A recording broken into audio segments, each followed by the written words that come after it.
เติมน้ำมันให้เครื่องบินรบลำเดียวมันนับเป็นการเข้าร่วมสงครามด้วยไหมฮะฟังดูเหมือนคำถามกวนๆแต่เมื่อวานมันกลายเป็นเส้นแบ่งจริงๆขึ้นมาแล้วเพราะเสนาธิการกองทัพอิหร่านคนใหม่ประกาศออกมาชัดๆว่า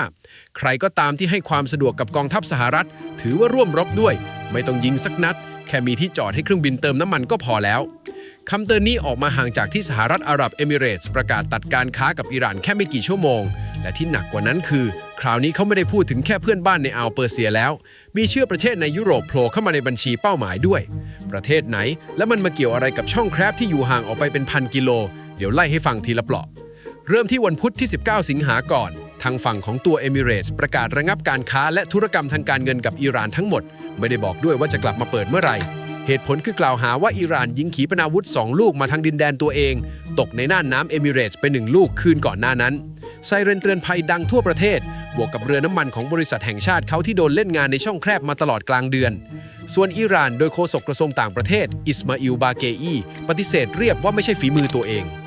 คุณผู้ชมอาจจะคิดว่าตัดค้าขายกันมันก็แค่เรื่องเศรษฐกิจไม่ใช่ครับอันนี้แรงกว่าที่คิดเยอะเพราะเอมิเรตส์เนี่ยเป็นแหล่งนำเข้าสินค้าอันดับหนึ่งของอิหร่านมูลค่าปีละราว 21,000 ล้านดอลลาร์ตีเป็นเงินบ้านเราก็ราว 700,000 ล้านบาทคิดเป็นกว่า 30% ของทุกอย่างที่อิหร่านนำเข้าท่ามกลางเงินเฟ้อในประเทศที่วิ่งอยู่เกือบ 70% ประตูหลังบ้านที่ใช้หลบคว่ำบาตรมาตลอดถูกปิดใส่หน้าพอโดนแบบนั้นปุ๊บวันเดียวกันนั่นเองพลเอกอาลีอับดุลลาฮีเสนาธิการกองทัพอิหร่านก็โพสต์ข้อความออกมาเตือนชาติชายฝั่งใต้ของอ่าวเปอร์เซียทั้งแถบใจความคือประเทศไหนที่ออกแถลงการว่าไม่ยอมให้สหรัฐใช้ดินแดนตัวเองมาถล่มอิหร่านควรรู้ไว้ว่าไม่มีอะไรรอดสายตาเราและการช่วยเหลือหรืออำนวยความสะดวกให้กองทัพผู้รุกรานถือเป็นการมีส่วนร่วมในปฏิบัติการโดยตรงสำนักข่าวเมลของอิหร่านเป็นคนเผยแพร่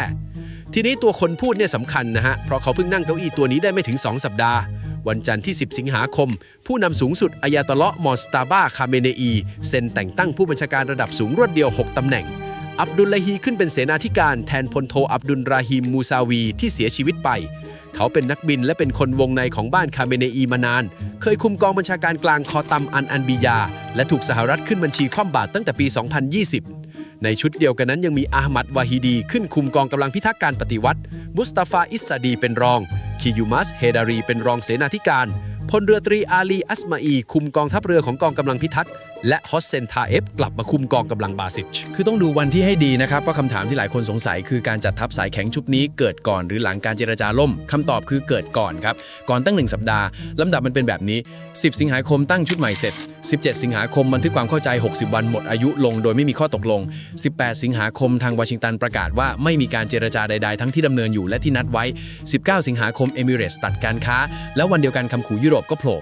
เห็นภาพไหมฮะพอถึงวันที่โต๊ะเจรจาพังคนที่ต้องนั่งตัดสินใจว่าจะตอบโต้ยังไงมันถูกเปลี่ยนตัวเป็นสายแข็งไปหมดแล้วเรียบร้อยไม่มีใครในห้องที่จะยกมือบอกว่าจะเย็นๆก่อนนี่แหละคือเหตุผลว่าทำไมคำขู่รอบนี้ถึงกระโดดข้ามภูมิภาคไปได้ไกลกว่าทุกรอบเมื่อก่อนบัญชีเป้าหมายของอิหร่านมีแค่ฐานทัพสหรัฐในตะวันออกกลางแหล่งพลังงานกับโครงสร้างพื้นฐานคราวนี้มันขยายออกไปนอกกรอบเดิมแล้วยุโรปที่ว่าคือที่ไหนหลักๆคือบัลแกเรียครับเจาะจงลงไปอีกคือฐานทัพอากาศเบสเนอร์ในเขตยัมโบทางตะวันออกเฉียงใต้ของประเทศห่างตัวเมืองยัมโบราว20 กิโลเมตรที่นี่เป็นฐานร่วมบัลแกเรียสหรัฐตามข้อตกลงกล่าวตั้งแต่ปี 2006 แต่เรื่องที่เพิ่งเกิดคือเมื่อวันที่ 22 กรกฎาคมรัฐสภาบัลแกเรียโหวต136 ต่อ 13 งดออกเสียง 2 อนุมัติให้สหรัฐเอาเครื่องบินเติมน้ำมันกลางอากาศแบบ KC-135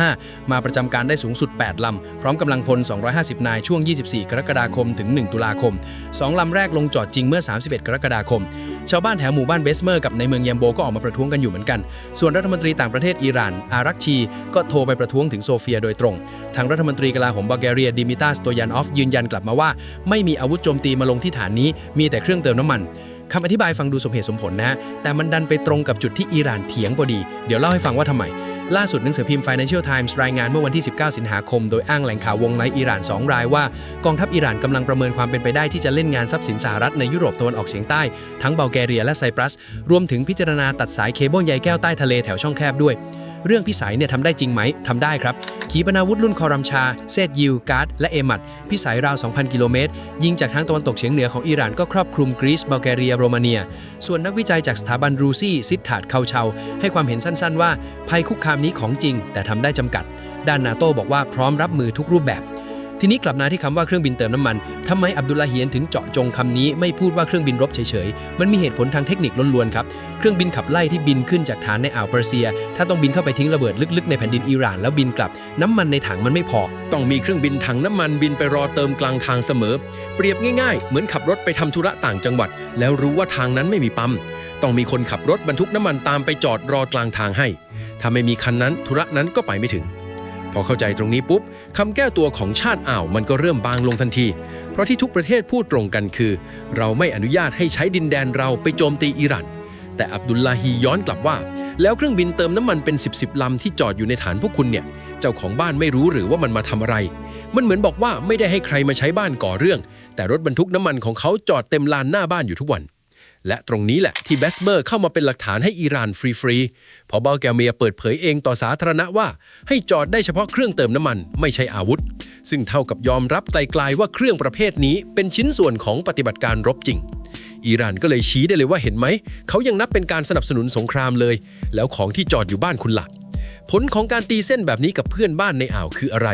ผมมองอย่างนี้นะฮะมันบีบให้ทุกประเทศตกอยู่ในสภาพที่พิสูจน์ตัวเองไม่ได้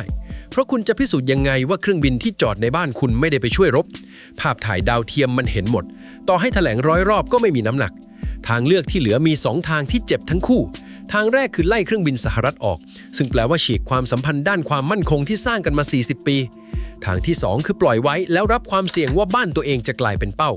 ผมเดาว่าส่วนใหญ่จะเลือกทางที่3คือไม่พูดอะไรเลยแล้วค่อยๆยืดเวลาอนุญาตให้เครื่องบินขึ้นลงช้าลงเงียบๆเหมือนที่มัสกัตทำมาตลอดส่วนอีกด้านหนึ่งของสนามนี้คุณผู้ชมครับทางวอชิงตันเองก็เปลี่ยนท่าแบบหักศอกเหมือนกันวันที่18 สิงหาคมผู้นำสหรัฐโพสต์ใน Truth Social ว่าไม่มีการเจรจาใดๆกับอิหร่านทั้งที่กำลังทำอยู่และที่นัดไว้พร้อมย้ำว่าการปิดล้อมทางทะเลยังเดินเต็มกำลังปรากฏว่าคำพูดนี้สวนทางกับที่ทีมงานฝั่งเดียวกันเคยบอกก่อนหน้าว่าการหารือเข้มข้นกว่าที่เคย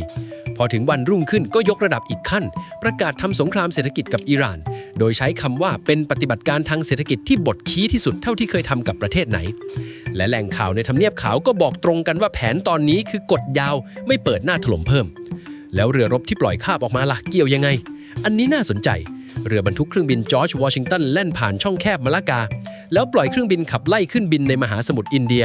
มีเรือลาดตระเวนกับเรือพิฆาตคุ้นกันไปด้วยเพื่อไปเปลี่ยนเวรกับเรืออับราฮัมลินคอล์นที่ปักหลักอยู่ตะวันออกกลางตั้งแต่เดือนมกราคมเจ้าหน้าที่สหรัฐย้ำว่าเป็นการสับเปลี่ยนตามแผนที่วางไว้ล่วงหน้าแต่ตัวเลขมันเล่าอีกเรื่องนะฮะลินคอล์นอยู่กลางทะเลต่อเนื่องเกิน260 วันแล้วทำลายสถิติเดิม206มีรายงานเรื่องเชื้อราระบบประปาเสียเสบียงขาดและปัญหาสุขภาพจิตของลูกเรือ 5,000 คน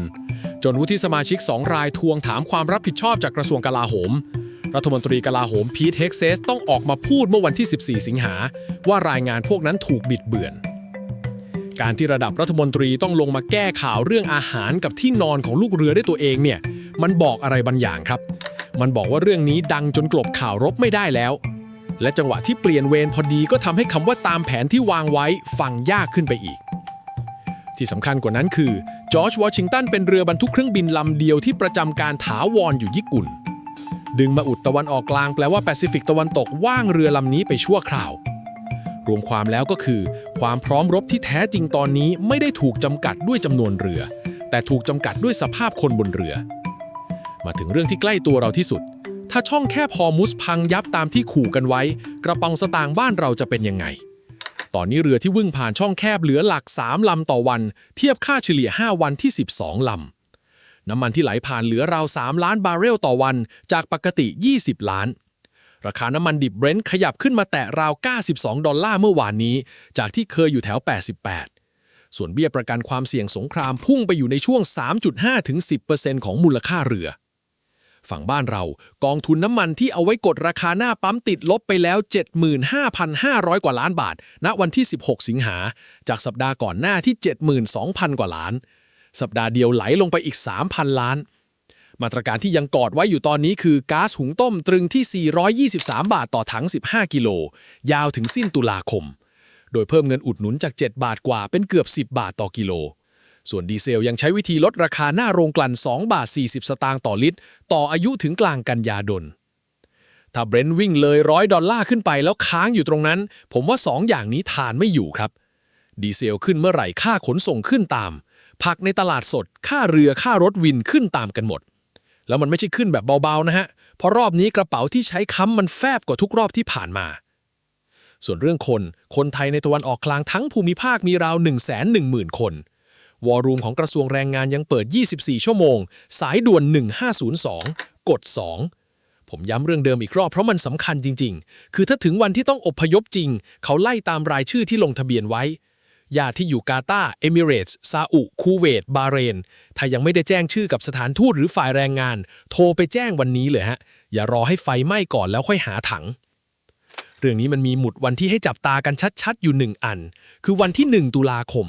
ซึ่งเป็นวันที่ใบอนุญาตให้เครื่องบินเติมน้ำมันของสหรัฐจอดที่เบเซเมอร์หมดอายุพอดีถ้าถึงวันนั้นแล้วรัฐสภาบัลแกเรียบวชต่ออายุออกไปอีกนั่นแปลว่าคำขู่จากเตหะรานไม่มีน้ำหนักพอจะทำให้ยุโรปสะดุ้งแต่ถ้าเงียบหายไปแล้วเครื่องบินถอนกลับคุณผู้ชมก็ตอบตัวเองได้เลยว่าใครเป็นคนกำหนดจังหวะของสงครามนี้อยู่จริงๆ